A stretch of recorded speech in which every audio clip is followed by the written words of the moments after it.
good. Okay, part deuce, guys, we're doing apple jelly. So if you come in a little closer now, you'll see this was after we juiced our apple hunks. It was all the chunks. Now, it's not finely even shredded. There's some bigger chunks, little chunks. You put them in a pot. You simmer it, loaded with water to the brim. Now, you don't have to have as many chunks as me. You could have a small amount and still fill it up. You just have to cook it longer. I'm going to have a more potent batch because I have a lot more of the scraps. So, to make apple jelly, this is pretty simple stuff, guys. Oh, little Emil running into my ankle. He loves it. Huh, buddy? So, this is the funnest type of jams and jellies to make because you don't usually end up, you don't have a product you're starting with. We've already made use of the product by making apple juice. Now we have scraps. You can have just the peelings. You made a pie, you have a big bowl of peelings, makes a beautiful apple jelly, especially if it's a red peeling. These were all yellow apples, so we have a golden color. It'd even be beautiful if you right now threw calendula flowers in there. Let it simmer for a couple hours, very low simmer. Then what I do is strain this, same with the apple jelly, everything's the same even if you added calendula. I would take this right here, and I always, we'll get to that step, but I'm gonna cook down more before we do another video. But on the next step, what I love to do is take more something like this. Now, if you learn on the internet, they're gonna tell you to immediately take everything in here. Now, let's put into consideration the size, folks. Okay, it's like 30 quarts. Maybe even more, 40, I don't know. It says to take it all and strain it in a jelly bag or cheesecloth. Go ahead and try it. I've done some really big batches in cheesecloth. It's the most frightening thing on earth. Go through. Other than Emil trying to run you over. Go through. So what I found works a lot better is take your hunks out first. We're just diving for the big stuff first.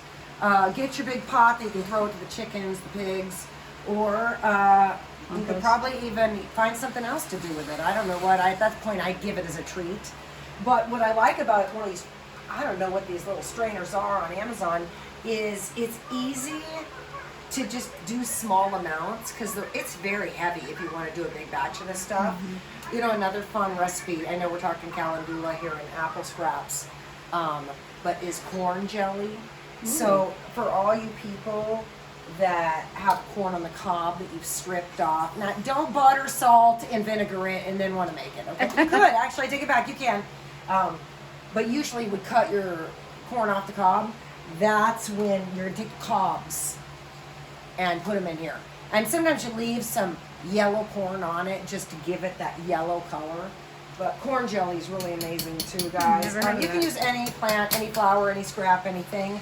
Jellies, I did, no, it wasn't a video. I was talking to someone years ago about when you lived in my grandma's era and you were born like in 1920, you took lawn clippings probably and made jelly out of them because they were so poor that anything that seemed like an herb, a plant, a flower, or a fruit or something, even if it wasn't the fruit and it was the leaves from the fruit tree, you would cook it down and make either teas, soups, or jellies, jams, and syrups.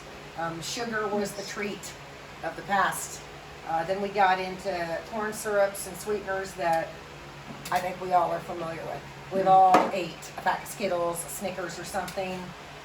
It's horrible. That processed sugar is nothing like using the real deal.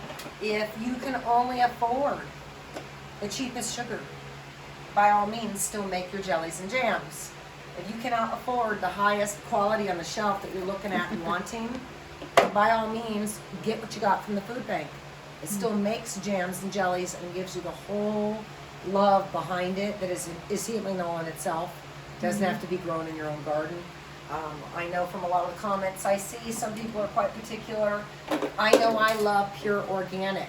It took me a while to get here though. I didn't start off at 13 purchasing all organic, you know, I was like every kid.